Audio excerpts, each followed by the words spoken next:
impresión que yo tengo es que lo que son los temas importantes están ausentes. Dólar, que te toca por el tema obra pública, salud, que digamos, ¿hay una crisis de decisión de qué se toma o qué no se toma?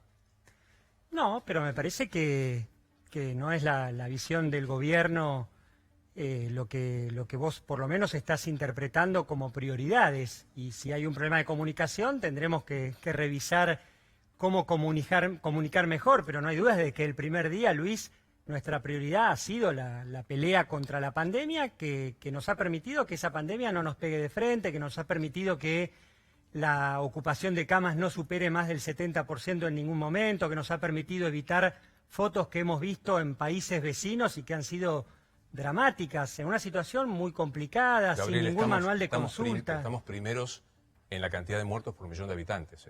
Sí, el mundo, incluido comparado los países vecinos. Pero el sistema está aguantando, el sistema no ha colapsado. No tenemos marchas en la Argentina porque los hospitales no son un cementerio, porque todo aquel paciente que haya necesitado una cama y un respirador en estos 8 meses tuvo la asistencia y la respuesta del Estado. Y eso es contundente, es un dato. Después la interpretación cada uno hace la que le parece, pero los datos, los hechos son sagrados, como quien dice. Es cierto, lo decía Rodolfo Walsh, entre otras cosas. A mí me preocupa que digamos que es problema de comunicación, porque es el clásico de muchos gobiernos. O sea, digo, hoy, 1 millón de contagiados. ¿Cuál fue el anuncio, la posición, la explicación oficial del gobierno? No, pero es de todos los días, es silencioso. Vos me escuchaste a mí muchas veces hablar de los 12 hospitales que yo construí en 40 días. No, pero los construí, me dediqué a eso, me concentré. El esfuerzo no distraje un solo segundo en cumplir, y en esas localidades donde construimos los hospitales no se colapsó y logramos dar una respuesta. Y así... Te traigo otro tema. ¿Te preocupa el dólar a 181 pesos?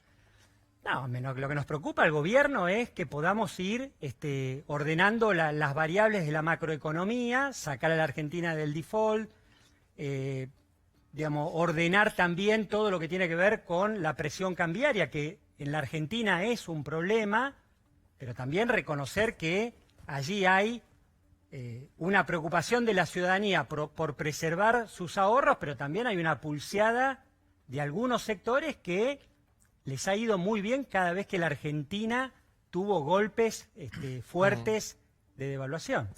Catopodis, ¿le marcó la cancha a la oposición al gobierno con respecto al tema de la pandemia? Recién veíamos el video en el que cuando Alberto Fernández sale y dice que no existe más la cuarentena, había 250.000 contagios registrados. Fue hace 2 meses, nada más, parece una eternidad, pero fue hace 2 meses y hoy tenemos 4 veces más. ¿Tuvo que ver la oposición en eso de plantear las marchas anticuarentena, de apuntalar a quienes querían recuperar la actividad económica? ¿De alguna manera les marcó el camino la oposición al gobierno? No, hubiésemos querido una oposición más responsable en el tema de la pandemia. La verdad que nos encontramos con la presidenta del principal partido de la oposición convocando siempre a violar la cuarentena y con el expresidente de vacaciones en medio de la crisis sanitaria más importante de la Argentina. Yo construí 12 hospitales. Si me hubiese ayudado la oposición, seguramente hubiese construido 20.